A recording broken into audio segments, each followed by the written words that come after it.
നമ്മൾ ബൈബിളിൽ പുറപ്പാട് പുസ്തകത്തിൽ ജോസഫിൻ്റെ കഥ കേട്ടിട്ടുണ്ട്. യാക്കോബിൻ്റെ മകനായ ജോസഫ്. സഹോദരന്മാർക്ക് ഈ ജോസഫിനെ തീരെ ഇഷ്ടമില്ലായിരുന്നു. കാരണം എന്താ വെച്ചാൽ യാക്കോബ് ഏറ്റവും കൂടുതൽ സ്നേഹിച്ചിരുന്ന ജോസഫിനെയായിരുന്നു. ഈ യാക്കോബ് ജോസഫിന് വിവിധ വർണ്ണത്തിലുള്ള കുപ്പായം കൊടുത്തിട്ടുണ്ടായിരുന്നു. അപ്പം ഇതൊന്നും നമ്മുടെ സഹോദരന്മാർക്ക് തീരെ ഇഷ്ടമാവുന്നില്ല.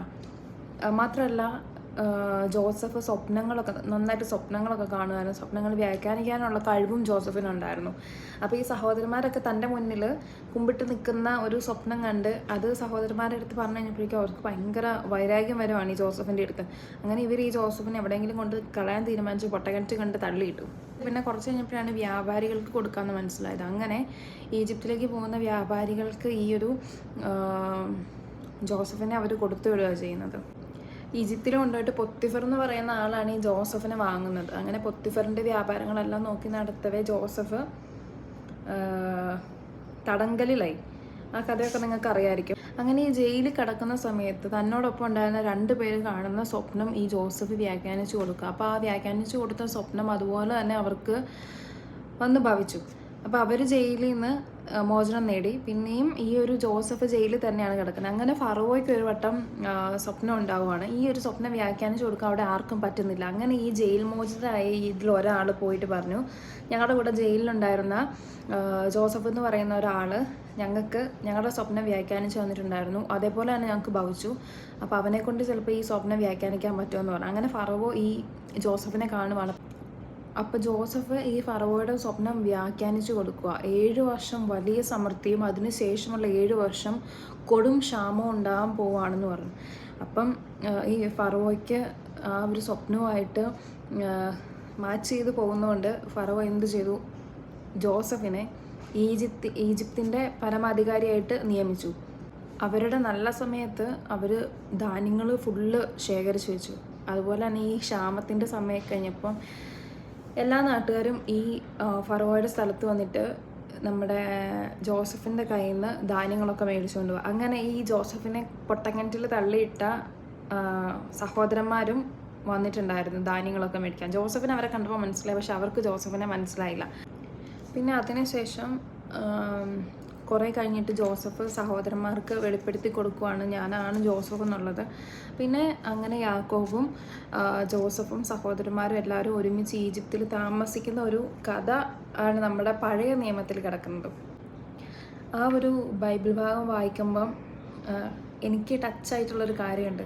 ഈ അവസാന സഹോദരന്മാർ വന്ന് അവനോട് ക്ഷമ പറയുമ്പോൾ ജോസഫ് പറയുന്നൊരു കാര്യമുണ്ട്, ദൈവമാണ് എന്നെ ഇങ്ങോട്ട് അയച്ചത്. ഇത്രയും വലിയൊരു ക്ഷാമം നടക്കുമ്പം ഞാനിവിടെ അധികാരിയായിട്ടിരുന്ന് നിങ്ങൾക്ക് വേണ്ടതൊക്കെ ചെയ്തു തരാനും നമുക്ക് ഒരുമിച്ച് താമസിക്കാനും വേണ്ടിയിട്ട് ദൈവമായിരിക്കും ചിലപ്പോൾ നിങ്ങളെക്കൊണ്ട് ഇതൊക്കെ തോന്നിപ്പിച്ച് എന്നെ നിങ്ങൾ ഈ ആൾക്കാർക്ക് വിറ്റതും ഞാൻ ഇന്നിവിടെ ഫറവോയുടെ സ്ഥലത്ത് അധികാരിയായിട്ടിരിക്കുന്നതും. ജോസഫിൻ്റെ ഈ ഒരു കഥയിലൂടെ നമുക്ക് മനസ്സിലാക്കാവുന്നത് ദൈവത്തിൻ്റെ വലിയൊരു സ്നേഹമുണ്ട്.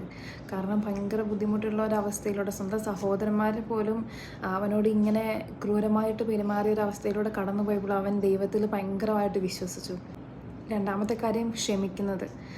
തന്നോട് ഇത്രയും ദ്രോഹം ചെയ്ത സഹോദരന്മാരുടെ അടുത്ത് യാതൊരു ബുദ്ധിമുട്ടും കാണിക്കാതെ അവരോട് ക്ഷമിച്ച് അതേ സ്നേഹത്തിലും തൻ്റെ സഹോദരന്മാരാണെന്നുള്ള ആ ഒരു പരിഗണനയിലും അവരെ കൊണ്ടുവന്നതും തൻ്റെ ഒപ്പം താമസിപ്പിക്കുന്ന അവർക്കൊരു ബുദ്ധിമുട്ടുണ്ടായപ്പോൾ തൻ്റെ ഒപ്പം അവരെ താമസിപ്പിച്ചതും ഒക്കെ ജോസഫിൽ നിന്ന് പഠിക്കേണ്ട പാഠങ്ങളാണ്. നിസ്സഹായ അവസ്ഥയിൽ നിന്നും രാജ്യസ്ഥാനം വരെ നേടിയെടുത്ത ജോസഫ് ആ ഒരു അനുഭവം കൊടുത്തത് ശരിക്കും ദൈവം തന്നെ. അപ്പം നമ്മുടെ ലൈഫുമായിട്ട് ഇതൊക്കെ ഒന്ന് കമ്പയർ ചെയ്യുമ്പോൾ നമ്മൾ വിചാരിക്കുന്നത് ഇന്ന് നമ്മൾ കിടക്കുന്ന അവസ്ഥയിലായിരിക്കില്ല നമ്മൾ എന്തായാലും നാളെ. നമുക്ക് നല്ലൊരു ഫ്യൂച്ചർ ദൈവം കണ്ടുവച്ചിട്ടുണ്ട്. ജോസഫിനെ പോലെ നമ്മുടെ സഹോദരങ്ങളൊക്കെ തട്ടിയെറിഞ്ഞു കഴിഞ്ഞാൽ നമ്മളെ ഹെൽപ്പ് ചെയ്യാൻ ആരും ഇല്ലാണ്ട് വന്നാലും ഭയങ്കര നിസ്സഹായ അവസ്ഥയിൽ നിന്ന് കഴിഞ്ഞാലും ഒന്നും വിഷമിക്കേണ്ട ആവശ്യമില്ല. നമ്മൾ പ്രാർത്ഥിക്കുന്ന, നമ്മൾ വിശ്വസിക്കുന്ന ഒരു ദൈവമുണ്ട്. ഈ ദൈവം നമ്മളെ എവിടെയെങ്കിലുമൊക്കെ നമ്മളെത്തിക്കും. നമുക്ക് സുരക്ഷിതമായൊരു സ്ഥലത്ത് എത്തിക്കുക എന്നുള്ളതാണ് ദൈവത്തിൻ്റെ പ്ലാൻ. പണ്ടൊക്കെ ഞാനും പറയുമായിരുന്നു, എന്തോരം പ്രാർത്ഥിച്ചാലും എന്തൊക്കെ കാര്യങ്ങൾ ചെയ്തു കഴിഞ്ഞാൽ നമ്മൾ ആഗ്രഹിക്കുന്ന ഒരു കാര്യം നമുക്ക് കിട്ടുന്നില്ലല്ലോ എന്ന്. പക്ഷെ നമ്മൾ ആഗ്രഹിക്കുന്നതിനേക്കാൾ ഒരുപാട് വലിയ കാര്യം ദൈവം നമുക്ക് ചെയ്തു തരും. നമ്മളെ ഒരുപാട് കംഫർട്ടബിൾ ആക്കും ദൈവം. അപ്പം ദൈവത്തോട് വിശ്വസിച്ച് ദൈവത്തിൻ്റെ കൂടെ നിന്ന് പ്രാർത്ഥിച്ച് സ്വപ്നങ്ങൾ ജോസഫ് കണ്ട സ്വപ്നങ്ങൾ വ്യാഖ്യാനിച്ചെടുത്ത് അതുപോലെ ജോസഫ് ജീവിച്ചൊരു കഥ പറയുന്നുണ്ട്. അപ്പോൾ നമ്മളും അതുപോലെ നന്നായിട്ട് പ്രാർത്ഥിക്കാം. നമുക്ക് ദൈവം എന്താണോ കാണിച്ചു തരുന്നത് ആ വഴിയിലൂടെ മുന്നേറുക. എന്ത് തീരുമാനം എടുക്കുന്നതിന് മുമ്പും ദൈവത്തോട് അതിൻ്റെ അനുവാദം ചോദിക്കുക. ദൈവം നമുക്ക് വഴി കാണിച്ച് തന്ന് വിടുന്ന കാര്യങ്ങളൊന്നും ഒരിക്കലും ഫ്ലോപ്പ് ആവില്ല, ഫെയിലിയർ ആവില്ല. സോ ആ ഒരു കണക്ഷൻ ദൈവമായിട്ട് മെയിൻറ്റെയിൻ ചെയ്യുക. ബൈബിളിലെ ജോസഫിൻ്റെ ഈ ഒരു ഉദാഹരണം എന്ന് പറയുന്ന കഷ്ടപ്പെടുന്ന ഒരാളും കഷ്ടപ്പെടുന്നത് അതുപോലെ തന്നെ ദൈവത്തെ ആത്മാർത്ഥമായിട്ട് വിശ്വസിക്കുന്ന ഒരാളും നശിച്ചു പോകത്തില്ല എന്ന് നമുക്ക് ഇതുപോലെ ഒരുപാട് സ്റ്റോറീസ് ബൈബിളിലുണ്ട്. ഇതൊക്കെ വായിക്കുമ്പോൾ നമുക്ക് മനസ്സിലാവും. അപ്പോൾ ഞാൻ ഇന്ന് വരെ ചെയ്തതിൽ ഏറ്റവും മോശം എന്ന് എനിക്ക് തോന്നിയത്, എനിക്ക് ഈ ഒരു 26 വയസ്സിനിടയ്ക്ക് ഒരുപാട് സമയം എനിക്ക് കിട്ടിയിട്ടുണ്ടായിരുന്നു.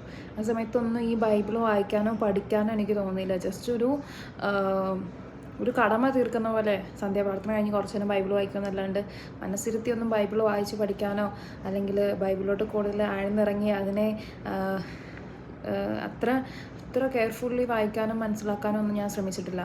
പക്ഷേ പണ്ട് തൊട്ടേ നമ്മളിതൊക്കെ ചെയ്യുമായിരുന്നെന്നുണ്ടെങ്കിൽ നമുക്ക് കുറച്ചുകൂടി നല്ല വ്യക്തികളായിട്ട് അല്ലെങ്കിൽ നല്ല പ്രതീക്ഷയോടെ നമുക്ക് ജീവിക്കാൻ, ദൈവത്തിൻ്റെ നല്ലൊരു സ്നേഹത്തിൽ നമുക്ക് കുറച്ചുകൂടി മുന്നേറായിരുന്നു എന്ന് എനിക്ക് തോന്നിയിട്ടുണ്ട്. അപ്പോൾ എല്ലാവരും മാക്സിമം സമയം കിട്ടുമ്പോഴൊക്കെ ബൈബിളെടുത്ത് അർത്ഥം മനസ്സിലാക്കി വായിക്കാം. നമുക്ക് ഭയങ്കര ഒരു അനുഭവമാണ് കിട്ടുന്നത്. ഇന്നത്തെ ഈ ഒരു തലമുറയിൽ നമുക്ക് ചുറ്റുമുള്ള കുറച്ച് കാര്യങ്ങളൊക്കെ ഉണ്ടല്ലോ, അതൊന്നും നമ്മളെ എഫക്റ്റ് ചെയ്തില്ല. നമുക്ക് ഈ ഒരു ലോകത്തിന് ശേഷം വേറൊരു ലോകമുണ്ട്, അവിടെയാണ് നമ്മൾ ഇൻവെസ്റ്റ് ചെയ്യേണ്ടത്. സോ വീട്ടിലിരിക്കുന്ന അമ്മമാരും ഹൗസ് വൈഫായിട്ടിരിക്കുന്നവരൊക്കെ മാക്സിമം ടൈം ബൈബിൾ വായിക്കാം കേട്ടോ. ജോലിക്ക് പോകുന്നവരൊക്കെ അതിന് ശേഷം കുറച്ച് സമയമെങ്കിലും ദിവസം ഒരു അരമണിക്കൂറെങ്കിലും ബൈബിൾ വായിച്ച് പഠിക്കാം. നമുക്കൊരു ഭയങ്കര ഒരു പോസിറ്റീവ് എനർജി നമുക്ക് അതിൽ നിന്ന് കിട്ടും.